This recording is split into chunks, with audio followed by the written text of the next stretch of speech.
It's Gorman in the morning with Fletcher and Ryder. Now, 92 KQRS. Gorman in the morning. This is Minnesota's 92 KQRS. You probably already knew that. It's Wednesday, January the 21st. I'm here with Paul Fletcher. Holy cow, not only do we get to start with Sister Havana, but also it's Squirrel Appreciation Day. Oh, get those salted peanuts up. Those little bastards love the salt. Ryder! I'll be honest with you, I've never handcuffed an emu before, but they'll fit. Anything anybody else want to confess to? Oh, hang on. Let me think about it. I feel like I've bared my soul every day for the last 3 years here. It's all true. All right, giddy up. Oh, hang on. That was me that didn't flush the other day. My bad, guys. I just wanted to see if anybody would notice. Thankfully, I noticed. don't use that bathroom. No. I Lucky went to the women's. Okay. No, it's way cleaner. I never use the men's room in this building. Are you kidding? Oh, yeah. That's all. Anytime people are like, "Why is the women's room locked?" You know why now. I wear different shoes so nobody can ID me later. It's a whole scene I have. It's a whole racket I've been working. Oh, boy. Yeah, come on, man. Let's get into it. I'm feeling Minnesota. Paul, give me some headlines. All right, a 48-year-old woman faces multiple charges after a prior week police officer discovered drugs in a bag labeled "definitely not a bag full of drugs" during a traffic stop. When asked if she had been drinking, she replied, "A lot." Her breathalyzer test showed she was more than twice the legal limit. Officer then noticed the novelty bag, which contained a pot brownie, 14 psychedelic mushrooms, contradicting its humorous label, and police found additional drugs elsewhere during the search. She was charged with 4 misdemeanor counts of drug possession and 1 misdemeanor count of drunken driving. I've seen one of those. I've seen that bag before. It's of like, course. and you look at Pretty it, sure and it's you on laugh, Etsy. Yeah. and you think to yourself, there's someone out there who thinks, I know what I'm going to do. I'm actually going to put drugs in there. No one will ever know. Just, please, come on. I love that she cops to the drinking, but not the drugs. Right. It's the like, pot brownie is legal. Well, the see? mushrooms, Yeah. Not so much. Okay. President Trump is scheduled to speak today at the World Economic Forum in Davos, Switzerland. The summit comes amid ongoing tensions between the U.S. and Europe over Trump's push to acquire Greenland from Denmark. European leaders have gathered on the sidelines to discuss Trump's threat of tariffs on 8 countries beginning February 1st unless the U.S. is able to purchase Greenland. If you saw any of the stuff he was talking about yesterday and then compared that to the Canadian PM's address at Davos from this morning, you'll realize we live in two very different universes. You were up early watching the Canadian PM's address from Davos? Take 10 minutes if you want to not sleep for the next week. You nerd. An incredible delivery. Anyway, Moving on. The U.S. Department of Justice reportedly served grand jury subpoenas yesterday to 5 Minnesota government offices, including the governor's office, the attorney general's office, and the Minneapolis mayor's office as part of a criminal investigation into whether Governor Walz and Minneapolis Mayor Fry obstructed federal immigration enforcement during the recent surge of immigration and customs enforcement activity in the Twin Cities. Okay. Never mind. Blues Traveler and Gin Blossoms are embarking on a 35-date summer tour starting on July 6th. Spin Doctors will also join the tour to celebrate the 35th anniversary of their multi-platinum debut, Pocket Full of Kryptonite. And yes, tour stops here in Minnesota September 12th at the Ledge Amphitheater. Wait, give me those bands again. Blues Traveler, Gin Blossoms, Spin Doctors. Wow, okay. Yeah, that sounds like a good excuse for me finally go check out the Ledge, which I hear is amazing. That's what they say. The Ledge is outstanding. Yes. It's a really, really cool vibe. You got food trucks and everything. It's a really great man-made amphitheater. Just walking into the venue that day, the 90s hangover will just go, whoa, pow! Yeah. Wow. I played the crap out of that Spin Doctors album. Was one of the first 5 CDs I ever bought. Really? Wow. Uh-huh. Oh, boy, you and the Spin Doctors. I didn't see that one coming. No. I was very, very young. There's nothing wrong with it. I'm just saying. I know you took a different off-ramp shortly I did. thereafter. Yeah, that's true. Yeah. But yeah. A guy in England told his wife to stop entering stupid contests, but lucky for them, she didn't listen. She paid $30 into a big charity raffle and won a $6 million house on a lake and over $300,000 in cash. Here they are talking about the big win. There was a knock at the door. The next thing I know, Mace is telling me I've won a £4.5 million house. That morning, we've been talking about downsizing, and now we've upsized. I've been entering for 4 years, and he's been moaning at me for 4 years, and now we're millionaires. I'm really glad I don't listen to him. And I'm very glad you don't listen to me as well. Yeah, no showed kidding. him. Mm-hmm. Man, my wife doesn't listen to me ever, and she's never won a $6 million lake house. God, the nerve. She's doing something wrong there. Yeah, The get on it, nerve. Rosemary. Unbelievable. By the way, you hand me a $6 million lake house, I'm selling that sucker tomorrow. Yeah. What are you kidding? I'll just try. Give me that cash and let me hit the road.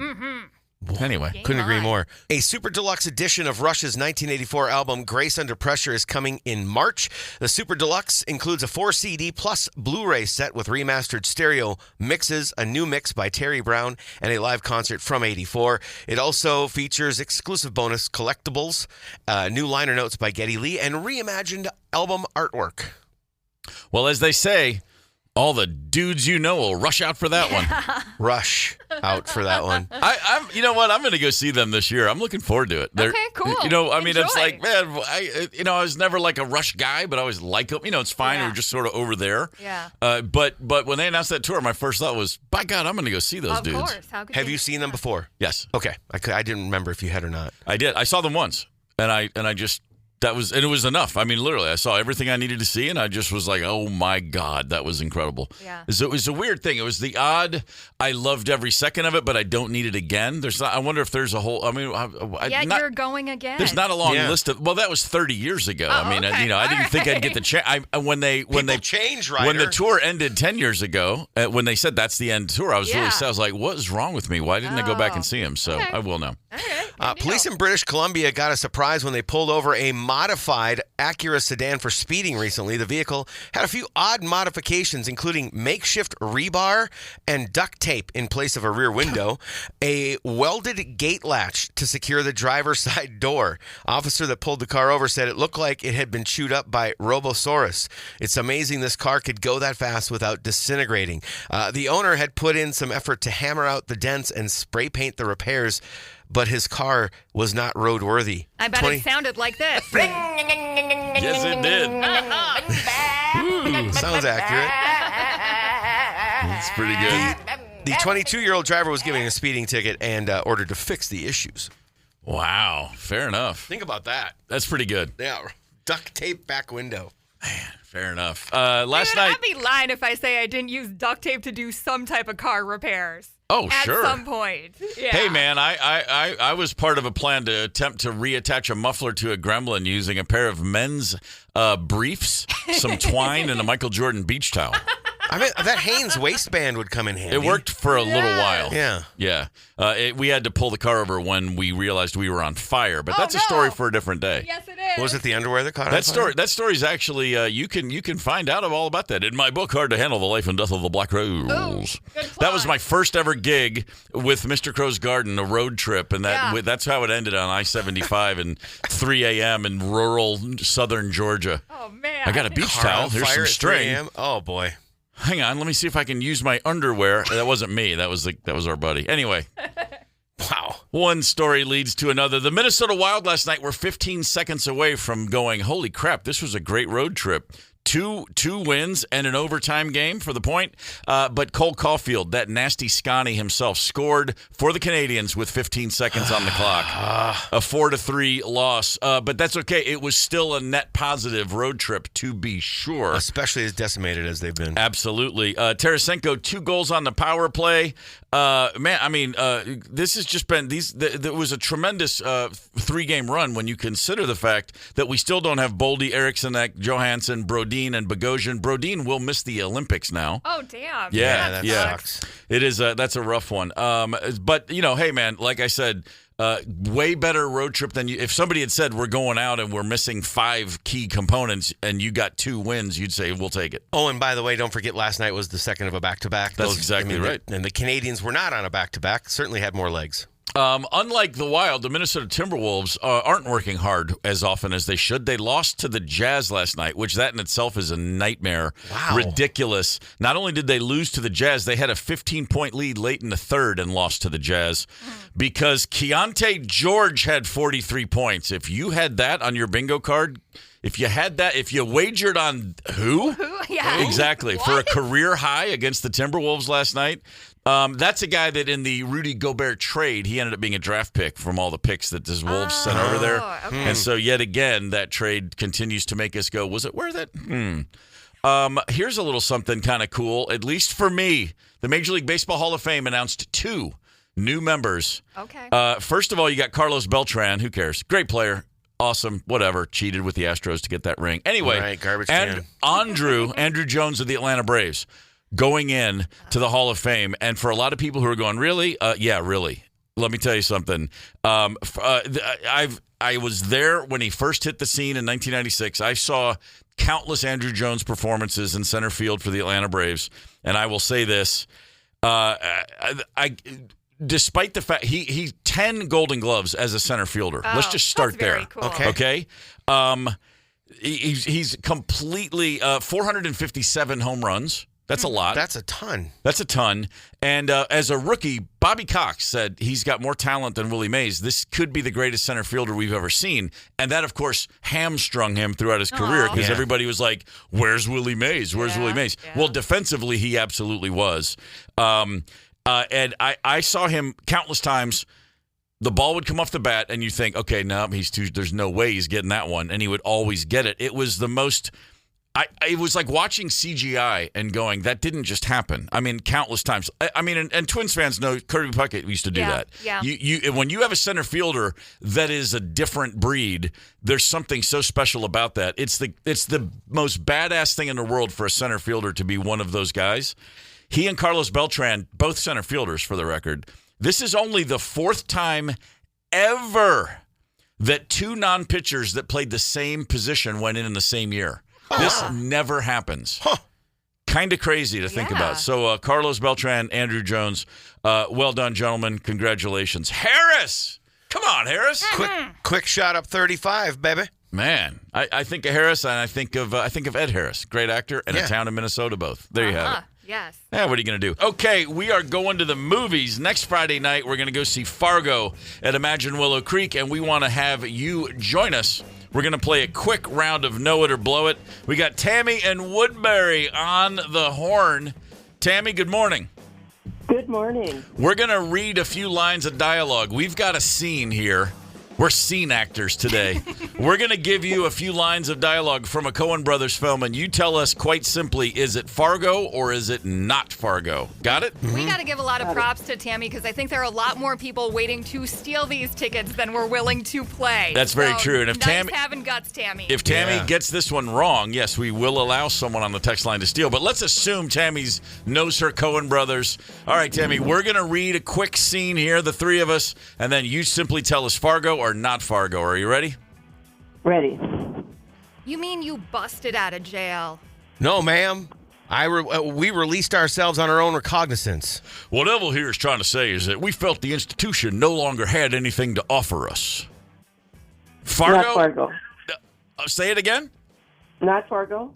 Not Fargo is correct. You busted out of jail. No, ma'am.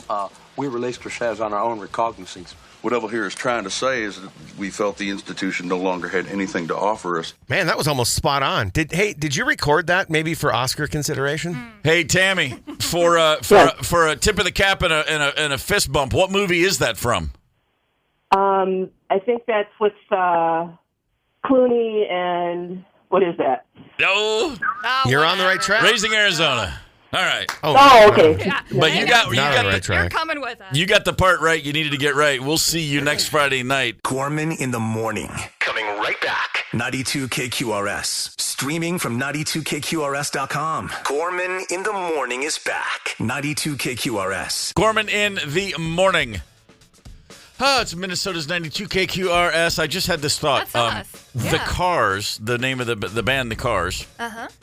There was a car, Renault or Peugeot, one of those 2 French car companies released a car in America in the 70s called Le Car. Oh, that's right. Remember Le Car? Pretty sure it was Renault. It was Renault. And the word car, C-A-R in French, means because. And as a student of French at the time, of course, and one kid in our school had one, Donnie Messick, and everybody was like, how's the because? We just called it the because. Why not? Because, we were just swarmy little kids learning French. Yeah, hey, man, can I have a ride in the because?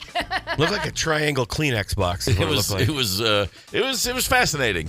The late 70s, early 80s. Oh, Le man. Car. Sorry I missed out. Yeah. It's like you say, 70s were lit, y'all. It's like what's the one was it the Vega? There's a word that means no go in Spanish. It's Nova. I'm sorry, not Vega, Nova. Yeah, duh, of course. We had to learn about this in a marketing class that I took in right. college. Yes, it was the Chevy Nova. They tried to release it in Mexico, and they were like, "Why would we buy this crap?" It means no go. Right. Yeah, that's great. It just helps to do a little bit of research. That's all. A little bit, yeah. Oh, you want Especially now that you can just Google. Yeah, man, isn't that great? Wouldn't hurt. Oh boy, you can Google up a lot of great words if you want. There's some words that have just fallen by the wayside that it's time we bring back. Oh, okay. Yeah. And if there's a word you miss, we would love to know about it. You can text us 651-989-ROCK, Luther Westside Volkswagen Talk and Text line.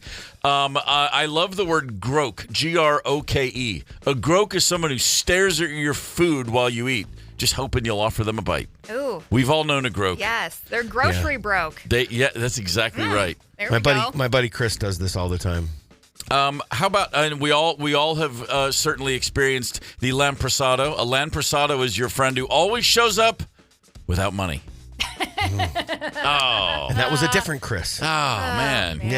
Yeah. Oh, you know what, man? I'll get you next time. Yeah. Oh. I'll get you next time. Constantly. What about this? Do you know anybody that you could define as Calyptian? Calyptian rider. What do you think? I'm struggling with this one. Is it like an old word for a coupon clipper? A Calyptian. It's not. No? This is a Greek goddess of some kind. A Calyptian. See, I thought about like I went right to the word calligraphy or something, like someone with great penmanship is a Calyptian. Good handwriting. Any suggestions, Paul? No, I just think a Greek goddess of some you sort. just said that. I'm sorry. Yeah. No, it's okay. Calyptian is someone who has a beautiful, well-shaped buttocks. Oh, also my friend Chris. But Chris is special. Yeah.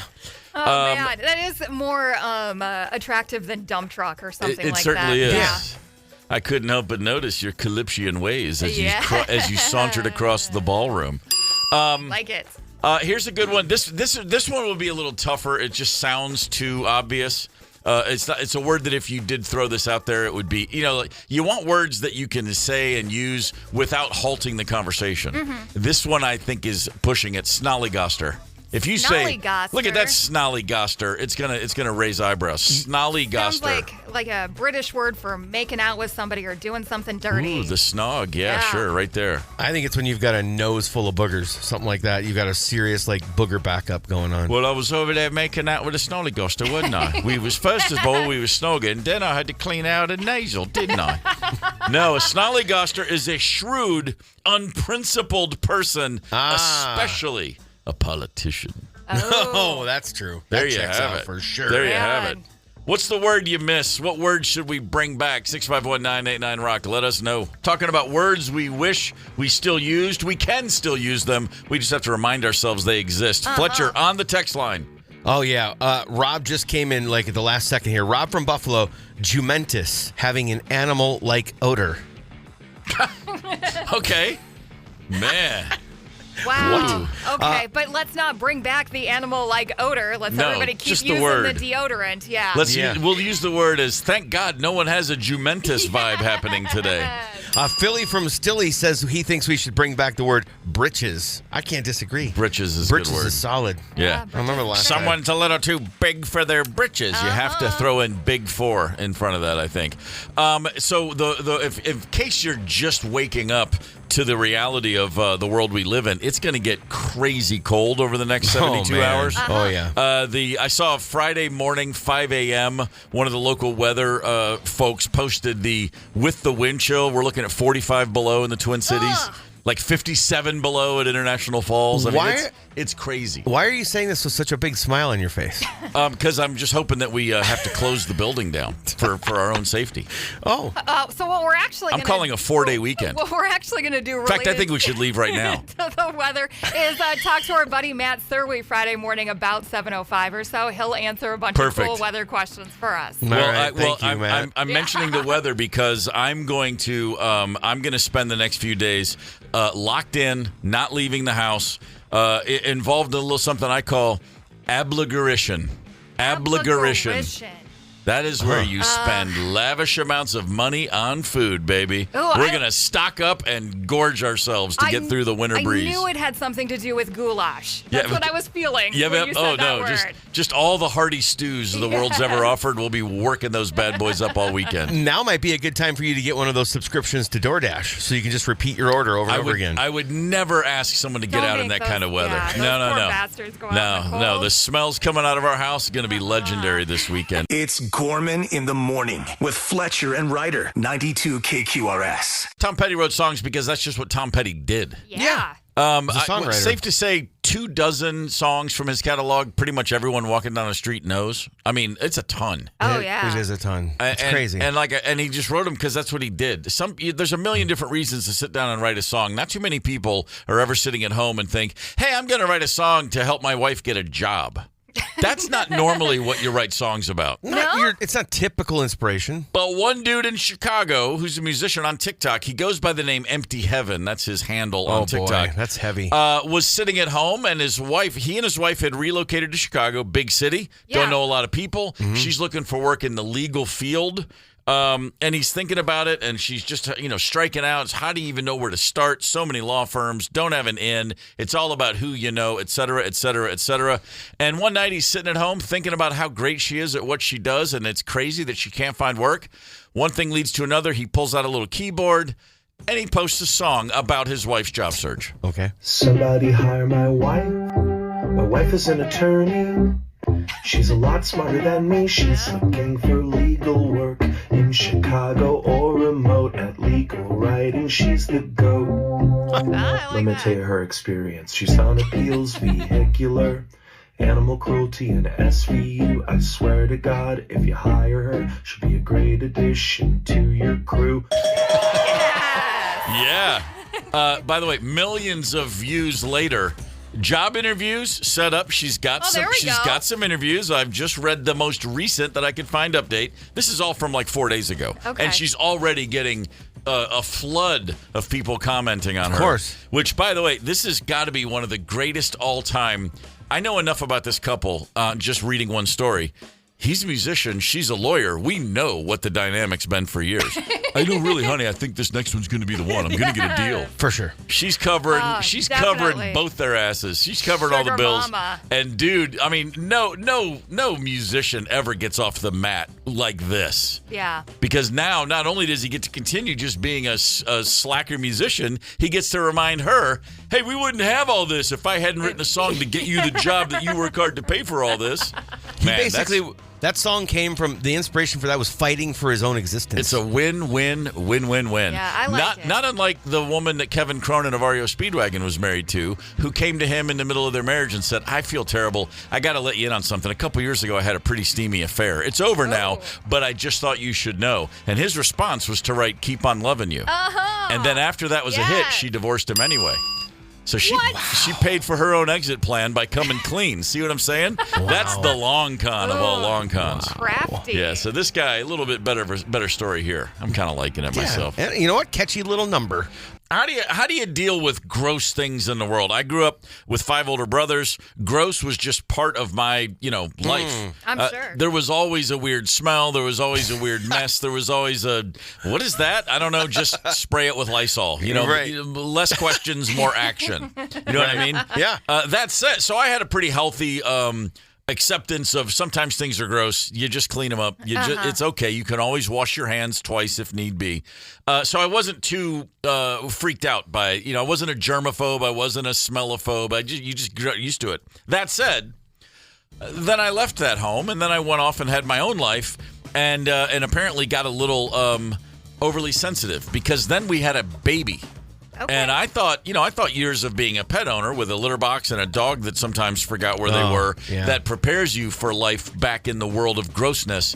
But having a kid, to me, was a bit of a jolt, I'll be honest. And I was embarrassed to admit it, so I didn't at the time. But I was horrified by what it was to be a parent of a brand new human being. Yeah. Right. I just had no idea. And I will say, and it happened right away, quite literally right away. Connell was born.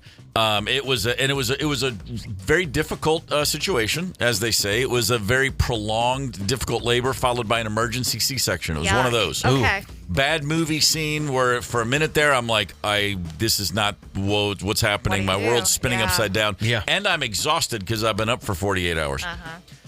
When they finally say it's a boy and he's okay, and then they're like, but we got to take care of mom, so dad, come here and take the baby. I go over. And he's in the little warming tray. This dude's been out for less than 60 seconds, and I'm like, tray? Yeah, they put him under a little light, like a heat lamp, like a baby, like a baby chicken, like he's a barbecue sandwich at a Buc-ee's. Okay. Yeah, right there under that little red lamp. Okay. And he's under there. They're weighing him and doing all the stuff. I mean, he's less than 60 seconds, out in the world. Yeah. Mm-hmm. And they're like, Dad, come say hi. And I walk over, and I'm just looking at this baby, and I've just now discovered it. We didn't find out the sex ahead of time. So I'm like, oh, my God, it's a boy. And we knew the name. His name's going to be Connell. Mm-hmm. And I put my hand on his tiny little tummy just lightly, and he peed all over me. First thing that kid did was pee on me.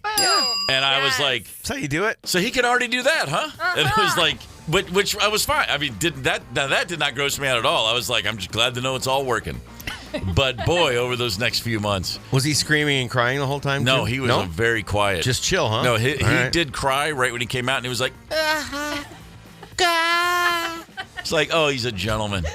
2 years later, his sister came out and broke windows when she screamed. Yeah, that'll happen. And so it was right from the jump. I was like, this kid's gonna be messy, and he was. And oh boy, and there was a whole thing within his first month when all of a sudden the diaper, like, there's nothing in there, and I was like, hey, that diaper was clean, pee but nothing else. And then another one, pee nothing else, and I called my brother Jim's wife, Bev, my sister-in-law Bev. I'm like, hey, she's the baby expert, the nurse, the whole bit. And she's like, it's fine. She goes, you know what? Just give him a little juice. I'm like, can he have juice? She's like, oh my God, just give him a tiny bit of, do you have, and I said, I got apple juice. She goes, just give him a couple sips of apple juice. And you would have thought I gave him 100 pounds of fiber, because that's all it took. And oh boy, Lord in heaven above. The floodgates opened, yeah. Well, I thought they had opened and closed. I opened up his diaper, and the floodgates were still opening. And projectile, I mean, I'm talking 6-7 feet. Spray like a CGI bad movie starring Mark Wahlberg. That's what it looked like. Right. The hose is just going. So oh jeez. Exactly. So right away you realize, and at some point nothing mattered. It's like, I'll just clean that up. Yeah, let me get in there. Let me clean it up.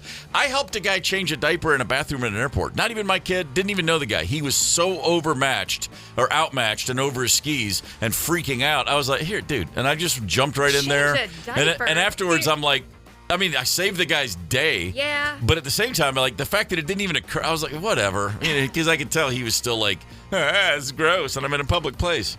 I don't know. You just get so desensitized. I mean, that's what I'm saying. I'm curious. What's the moment when you realize, like, there's nothing left. I have no more dignity. Let me put my hands right in that nasty crap. Sometimes literally. 651-989-ROCK is the Luther. What's that Volkswagen Talk and Text line? Am I alone in this, or do you no longer give a rat's six for what you're getting yourself invested in? Ryder, what's your gross tolerance level, generally speaking? You're very pragmatic. You strike me as someone who's like, roll up the sleeves and just deal with it. I think I think my tolerance is pretty high, and it's because I don't have an overly sensitive nose. Mr. Ryder big part does. of it. Huge. So, yeah. Oh, so Mr. Ryder's got the nose. Yeah, he'll still do the gross stuff. Yeah. Like, we got a cat if cat owners are out there, she has what's called megacolon. Oh, gotcha. Which means she's on laxatives. So, litter box is kind of and we do have to clean up some poo from places. Ooh. Yeah. He, makes the gagging noises while doing it. I just scoop it and move on with my life. The sensitive nose that's a tough lot in life. Yes. For sure. Rosemary's got a very sensitive nose. I don't have a sensitive nose. I can barely hear. I'm having a blast out here. Paul, you have 2 kids? I do, and the oldest was a struggle. First of all, I want to preface by saying she's fine. Yep. But she started out life very difficult. There was some stuff. She has a thing called Hirschsprung's disease. That's a blockage in the sigmoid colon. She couldn't poop, so she had a colostomy bag for the first 6 months of life. I tell you what, something truly magical happens during the time that poo is going through that part of the colon. Yeah. Because the difference in a smell and texture of what comes out of the backyard and what comes out into a colostomy bag are 2 completely different things. Okay. I have a brother who's an EMT. He smelled everything. He's smelled brains. He smelled burning flesh. They watched our daughter once while she was in the bag, and he said, "I've never smelled anything like that in my life." Oh my God! So I'm still sensitive, and I think I have a little bit of a sensitive nose. Yeah. Where I still like. You just do it though, right? Yeah, sure. When you're a parent, you just do it. Oh, well, At the same time, there were many times that I went, ooh.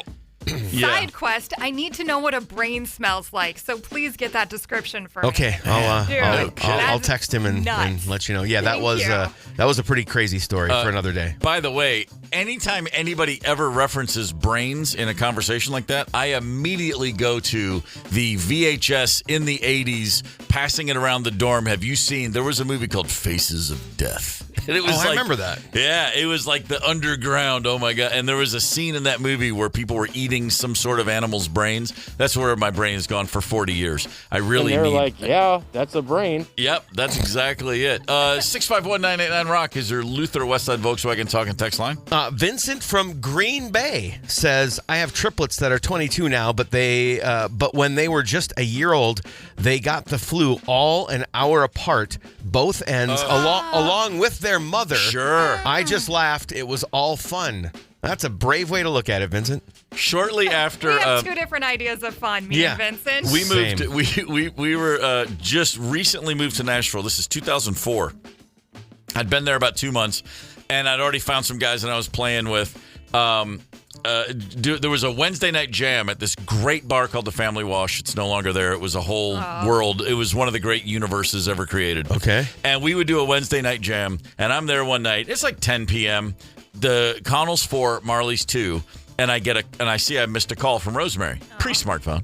Missed a call. Yeah. But there was a text, and it was like, please call. And I'm like, well, she would only call if there was like this means something. I call her, and she's like, hey, I think I'm okay, but if there's any way you could, I'm like, what's going on? She goes, both kids are sick. They just woke up.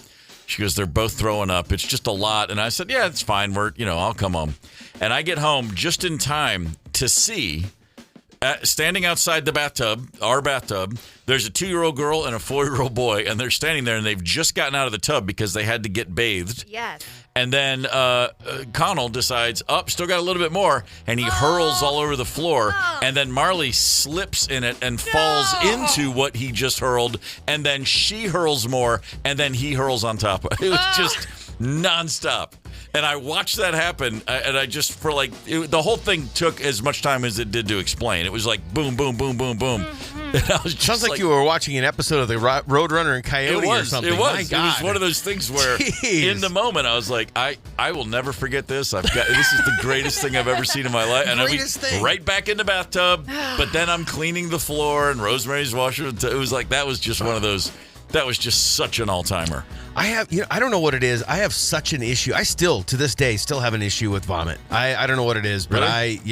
I don't like doing it myself. I don't like cleaning it up. I don't like smelling it. I don't like seeing it. I don't like touching it. Another blessing. Doesn't even faze me if I have to throw up. It's just like better out than in. Yes. That's how I've always looked at it.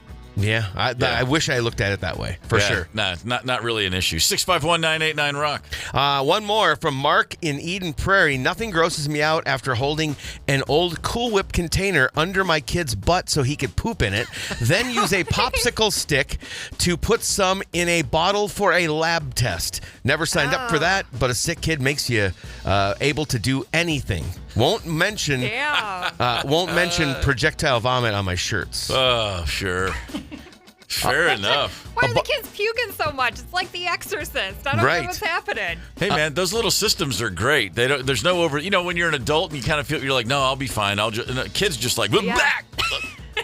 I'll never forget the time I was over at a buddy of mine's, and we're just sitting watching TV, and his son walks in. He's like probably 4, and at the time, and he's just like, Daddy, I don't feel good. He's like, okay, well, whatever. Next thing I knew, you can see it. It's coming. Yeah, projectile. Sure. My buddy stands up and grabs the bottom of his shirt and just catches it. Yeah. He just projectiles into his shirt, and he pulls the bottom of his shirt out to just catch it all. Basically, used his shirt as a vomit net. Ooh, boy. Yeah. It's like Double Dare on Nickelodeon or something. Yeah. That's exactly what it Except is. it's not green slime. Shoot, that's why we do it, man. That's right. what we do it, man. All right, keep them coming on the Luther Westside Volkswagen Talking Text line. Gorman in the morning. Coming right back. 92 KQRS. Streaming from 92KQRS.com. Gorman in the morning is back. 92 KQRS. We had a caller, a contestant who dropped off, so we need someone else. 651-989-ROCK. That is not what happened. He just straight up chickened out. Oh, he told you he chickened out. I thought you were just talking behind his back. Chickened out? What's there to be afraid of? 651-989-ROCK. Let's go. Ryder goes, he chickened out. I thought, you're just taking shots. No, he actually chickened out. All right, fair enough. This is a safe space. Come on, jump in. Let's play. We want to play a quick game. Know it or blow it. If you win, you get tickets to go watch Fargo with us. Fargo starring William H. Macy. And I just remembered this during that song. I met him once at a restaurant in Nashville. Rosemary and I walk into a restaurant. We see some friends, parents from school. And they're like, hey, and they wave us over. And we go over, say hi. And they're sitting, hey, this is our friend Bill. And it was William Macy, like just out of the blue sitting there. Wow. And I looked at that guy and it was like, oh, hey, man, how you doing? He goes, hey, good to see you. And he was Jerry Lundegaard. That was it. I couldn't see him as a human being. He was just simply the guy from Fargo. I can imagine. And we had a very nice chat. Couldn't have been a friendlier guy. And when I said, all right, good to meet you, I had to tell myself not to call him Jerry. Just so dialed in is that part. All right. He's here quite often. He's got a new bourbon or whiskey company or something. I did not know that. Yeah. All right, Ryder, who we got here? We're talking to James from North Branch. All right, James from North Branch. It's pretty simple. We're going to read a couple of lines of dialogue from a Coen Brothers film, and your job is tell us, is this Fargo or not? Are you ready? I'm ready. All right, here we go. Ma'am, I answered your question. I answered the darn... I'm cooperating here, and there's no... Sir, you have no call to get snippy with me. I'm just doing my job here.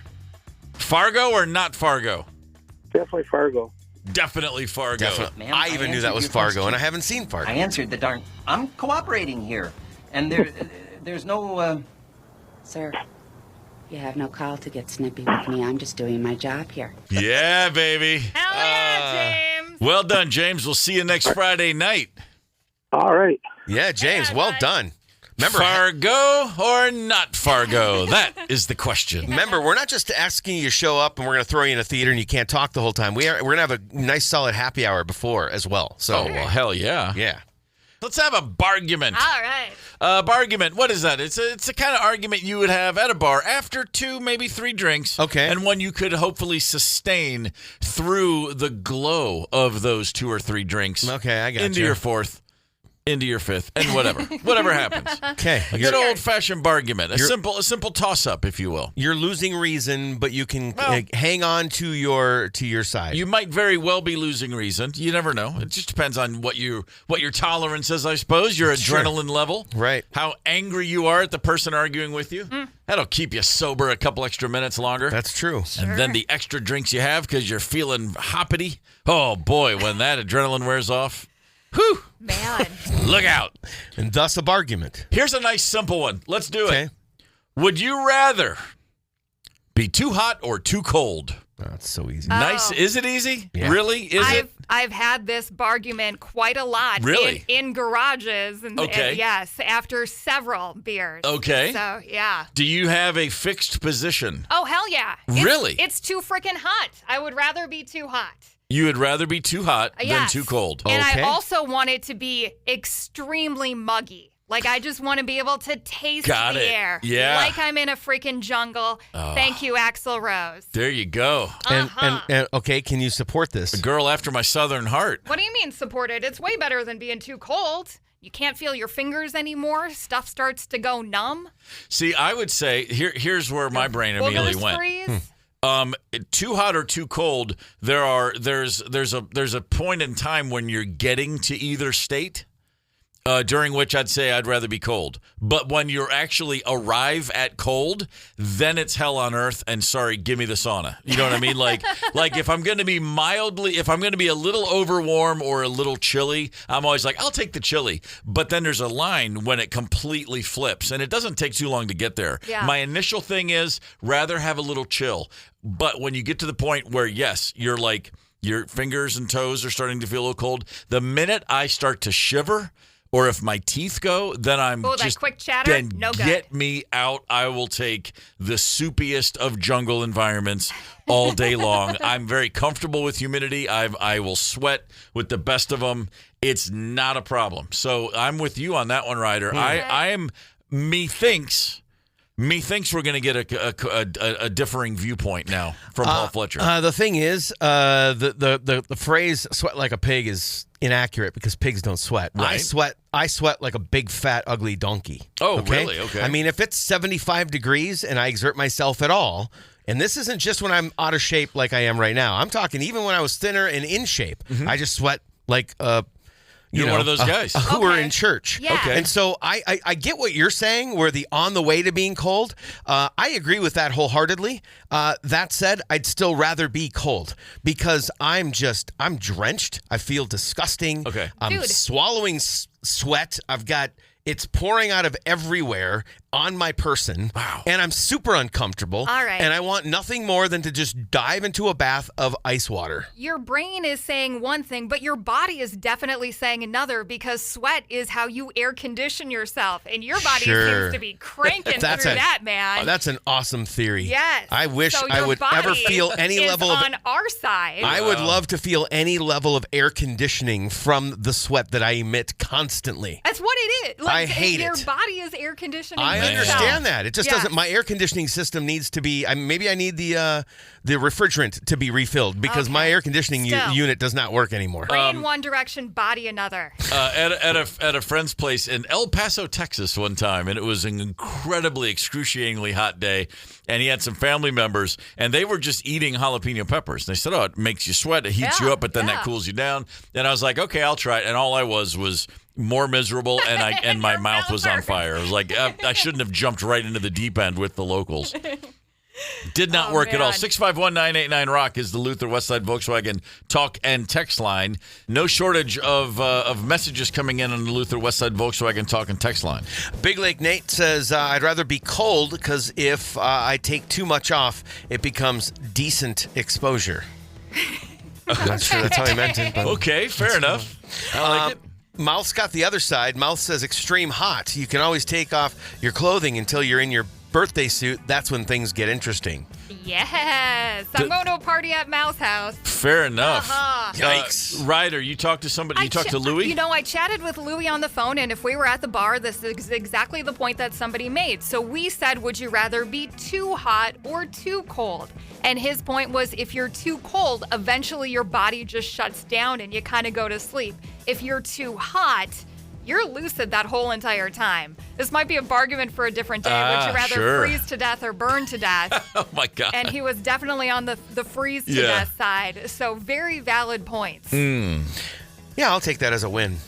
I'll take it as I'm alive at the right time. I'm not a man who I've never had that moment where I think, I would have thrived in the 1800s. That's never been me. Not for one moment. You don't want to be out there churning some butter? I really don't want to be. I like the fact that I can walk home. I can leave the station today after the show, go home, and if I want to fire, I can literally flip a switch. Here's one argument for too cold that Ryder might actually agree with. Okay, what's that? I would rather be too cold than too hot because I can always put on layers. I have found fireball shots help warm me up when I'm snow shoveling, ice fishing, skiing, or other winter activity. Okay. It's an excuse, another reason. Is that what it is? Yeah, layer basically. Up those shot glasses. We'll see. I think I'm still gonna stick with I'd rather melt than freeze. I am too, but the valid points on both sides. That's the very definition of a fantastic bargain. Yeah, a fantastic. Well played. Well done, everybody. Everybody. Becoming a parent is one of life's great treasures, joys, mysteries. It's a kick in the stones. It's everything. Yeah. One of the things I think a lot of parents would agree on is it completely resets your ability to deal with gross things. You just find yourself immersed in bodily fluids and moments in life that you couldn't have possibly understood or predicted. Certainly the case with me. I was already, I thought, pretty good with grossness. But then once you're dealing with babies and just all of the things that come out of every possible end of a baby. Tiny little germ bag. And then so many germs. Yeah. And then they become toddlers. And then by the time they're kids, not only are they going to throw up, they're going to say, I'm going to throw up. Then they tell you. And you think that would be better, but it actually adds, it's a heightened sense of panic.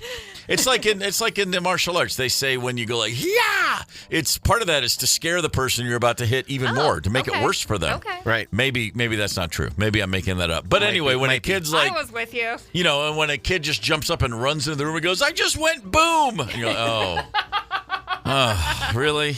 You know, it's just life. Life as a parent. So we're talking about the things in life that have moved those lines, the gross things you encounter, and you just roll up your sleeves and you got to deal with them. On the Luther Westside Volkswagen Talk and Text line, 651-989-ROCK, a plethora of suggestions, not suggestions, a plethora of stories have come in. Man. Absolutely. It's like a whole barf bowl full of suggestions. Yes, it is. Yeah, and Jennifer says when my daughter was 3 years old and had the flu, she was sitting on the couch and puked. And then the dog started eating it. Oh, that's a standard. Yep. A dog will get into anything. You know, we all know this. Those animals that we allow to lick our faces, they will put that mouth anywhere. We call them big dummies. Yeah. Yep. It's still cleaner than our mouth, is it not? That's a myth. It is? That's a myth.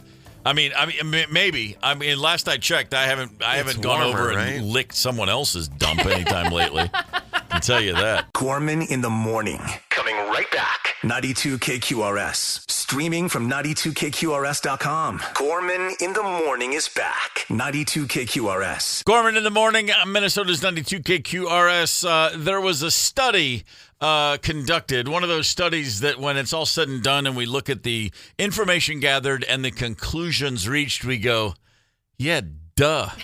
And the study basically concluded being a parent, not one word a parent, but being a parent, having a child, becoming the parent of a child, not being a parent, it's so obvious. There's a dad joke there somewhere. Yeah. Becoming a parent desensitizes you to gross stuff, to which I say, yeah, no kidding. Because how did they figure that out? Well, you know, they just basically talked to a bunch of people and said, hey, let's get some volunteers in here. We're going to show them a bunch of disgusting pictures, vomit,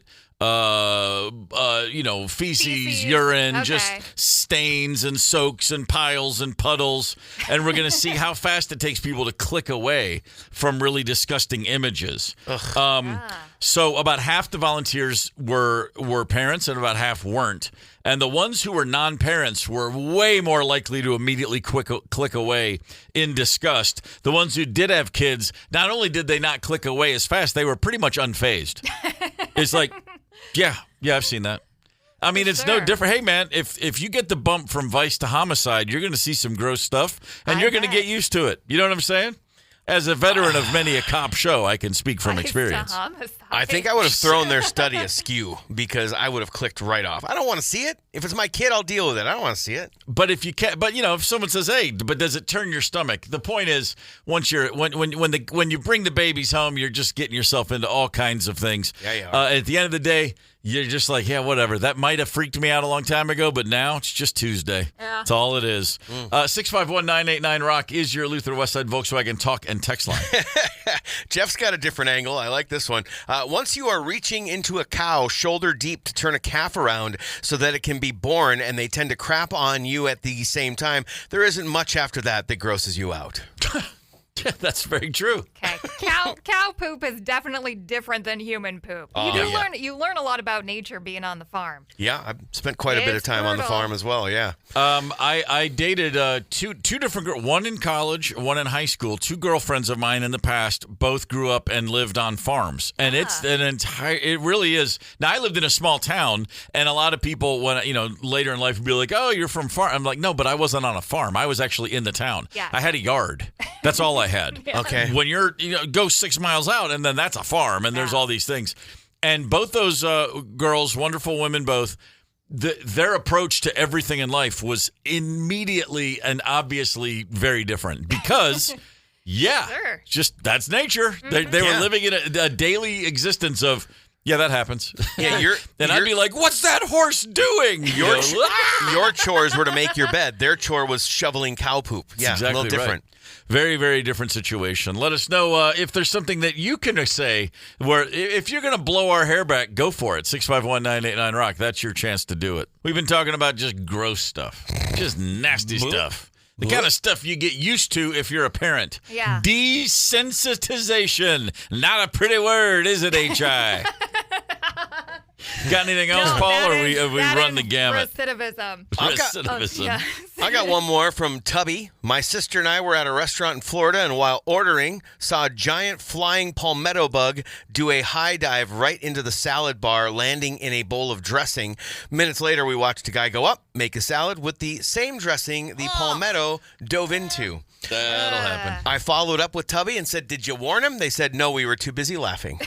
Yeah. You don't want to get in the way of a good time. No, never at all. Some added protein that you didn't expect. All right, clock's ticking. We got just enough time left for the last word. 118 years ago today, in 1908, New York City lawmakers passed a new law that said it is illegal for women to smoke in public. Okay. So, just women? Just women. All right. About 2 weeks later, the mayor vetoed it. He was like, what are we doing here, guys? Smoke what? Yeah. And as you get older, you start to realize history just ain't that long ago. No. Quite honestly. No. It always reminds me, women in this country did not get the vote until 1920. Yeah. Okay? Women couldn't vote in presidential elections until 1920. My grandmother, college graduate, voted for the first time that year. She was 36. Jeez. Not my great-grandma, my grandma Orth. My mom's mom was born in 1884. She did not vote until 1920. Always recall, it's always good to remember the William Faulkner line. Yeah. The past is never dead. It's not even past. It's true. We're reckoning with everything that came before every single day. Yep. All right. Yep. Tomorrow on the show, Bert Kreischer. Yeah. Our buddy Bert calling in. That should be a high-energy segment. His new Netflix scripted show, Free Bert, which we talked about last time he was on, that it was coming down the pike. When he was coming in town in September. Yeah, so that'll be great. We'll talk to Bert tomorrow. Fletcher, what's coming up next on this station? U2, Counting Crows. I'm going to play a Tom Petty song I haven't played in quite some time, and go commercial-free just after 11:45. Gorman in the Morning is also Gorman on the Go. Get the 92 KQRS app and stream live or catch the Gorman in the Morning podcast anytime. 92 KQRS.